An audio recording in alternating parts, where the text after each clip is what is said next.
Hi, it's Pamela with Crafty Flamingos. Today we're going to do the Katya Kitty home decor piece. This is 18 inches tall. You can customize it in a variety of ways, and you can glue it to the base so it doesn't fall over. We're here today to talk about the new kit, Katya Kitty home decor item. This is 18 inches tall. You can decorate it in a variety of ways. We chose to paint this one on the back and decorate it with a variety of scrapbook papers. We're going to talk about what comes in your kit. We're going to talk about what supplies you're going to need. The kit comes with pre-cut wood, and then you're going to need some supplies to assemble this. We're going to go over each of that, and we're going to assemble it in real time today. The Katya Kitty Cat home decor kit comes with pre-cut wood, and we should talk about what other supplies you need before starting on the project. In addition to the kit for this project, you're going to need a self-healing cutting mat, a hobby knife, some scissors, a Sharpie, a straight edge ruler or some sort of cutter is helpful.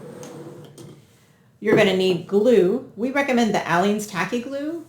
You're going to need a container or something to put it with the glue and water.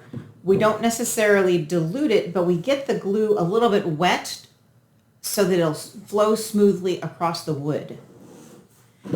You're also going to, for this project, we'll be inking our edges with Distress Oxide. This is the walnut stain and their dauber. You could use any type of ink, or you could even use a gold leafing pin.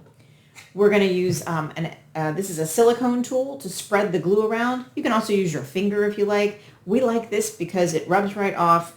It's got a nice flat edge for dragging the glue when you get gluitis and you just need to move that extra glue around. We're going to need some tape, painter's tape, and a couple of clamps. And depending upon what you decide to do, you may need some paint and paintbrush and that type of thing. In addition to the basic supplies for assembly, you're going to need some scrapbook paper. We know you've got scrapbook paper laying around. You're going to want 3 to 4 sheets of a coordinating pattern or colors. This is from Bo Bunny's, I'm not sure which line this is, but I like the double-sided cardstocks. They give you a good variety of options for colors. So even if you just have 4 sheets of this, you technically have 8 color options. So you want at least 3 to 4 patterns to alternate in this collage project. In addition to papers, you're going to need some way to cut them. You can use the scissors, or you can get yourself your scrapbook trimmer out, and that way it'll be cut down to size that you need. So let's get started. First of all, your kit overview. This is the base. This is a scored line, and this lets you know where to set this piece.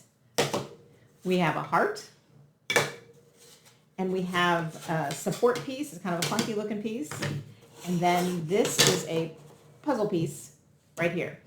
So we're going to go ahead and start by grabbing our Sharpie and giving you a better view of what we're doing.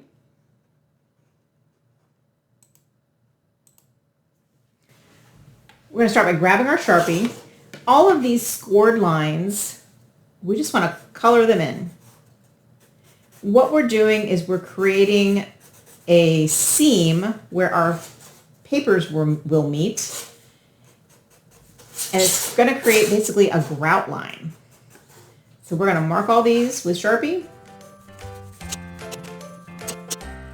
You don't have to be neat. You don't have to stay inside the lines. You want to just color it black so that when we have paper butting up next to each other, we're going to leave a little bit of a gap, and this black will show through and give it some depth. Now comes the hard part of this project. We have to pick out what we want our colors and papers to be. I love these colors. I love it's going to be bright and clear, colorful. I need to start with something up in the top corner. I have some plain green. I have some flowers, some really brights, some neutrals, more brights, and then I have this piece, which I love this little heart.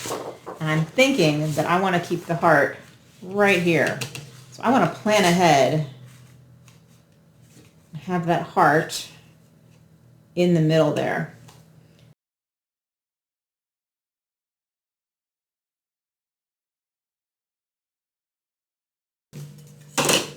this, oh yeah, that's so cute. It's gonna go right there. So I'm gonna work the rest of my colors from this. Normally I would start at the ear and work my way down, but like I said, I really want that little heart there.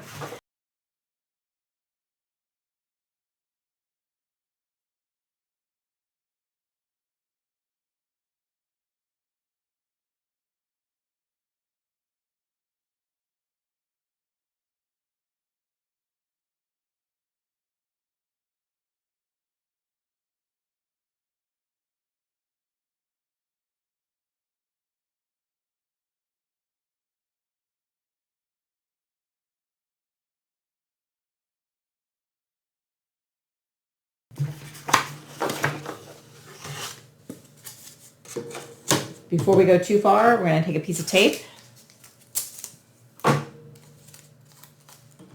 we're going to tape this together.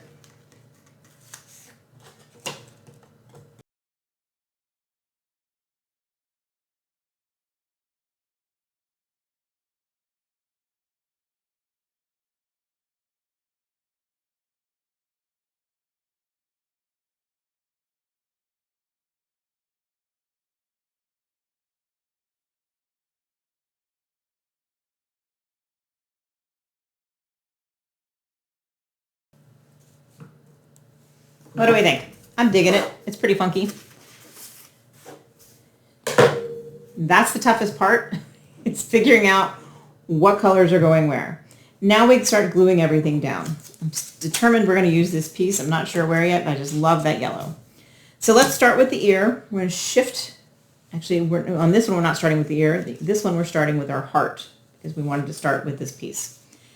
It's okay for it to extend out past the sides, but you want to line it up with that. So let's find out where that line is. For this one, it starts here, and we want to go down a bit of an angle.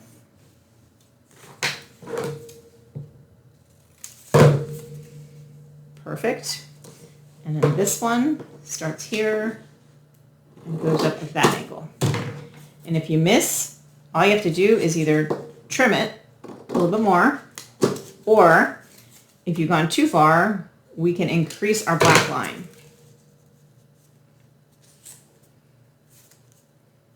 So I can take my Sharpie and increase this and increase this one just a tad. Now I've got the black. There we go. That one's ready to glue. To glue, we grab a mixing bowl, some of the allenes,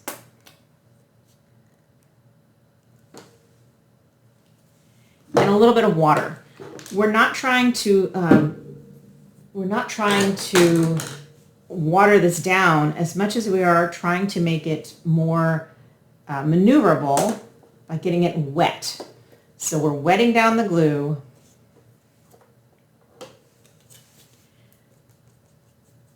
and dragging the glue in the section that we want to paint. I don't know if we mentioned this in the supply list or not, but these little silicone tools are the bomb for glue. Yes, you can use a paintbrush, you can even use your finger. But this helps prevent gluitis because you can drag any extra glue around and then pull it right off and put it back in the bowl. Once we've got that there, we're going to get our little heart in there, right where we want him. Whoops. Press down. And I'm kind of bending this down to make sure that, because I want that piece to be there, that it's in place. My black line isn't quite big enough, so I'm going to come over here and make it big enough.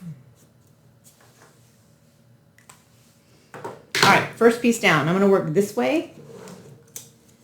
This piece goes into this corner. And I forgot to do my favorite thing. Silly me. Grab your dotting, I forgot to do my favorite thing. Grab this, ink the edges.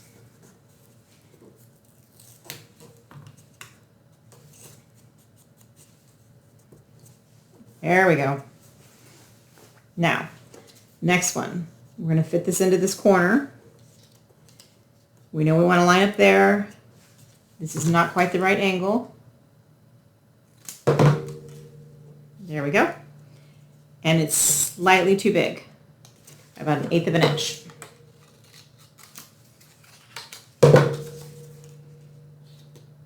That's what we need.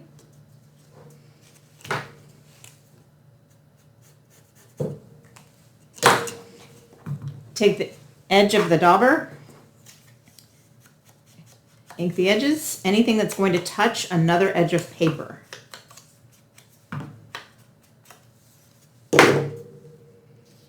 Yes. And then glue to the wood. Just saw how pretty that was, and I may consider flipping that side. I like that better.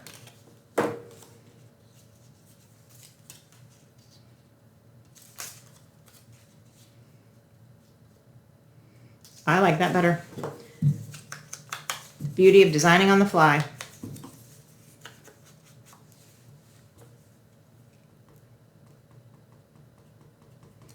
Which just goes to show, don't be afraid to change your mind. Don't be afraid to peel up something that you stuck down that you don't want it there anymore. It's your project. Make it yours. There we go. I'm not worried about this overlapping this right now because there's no glue there, and we're going to be coming back to finish that later. All right, I'm going to do these next pieces.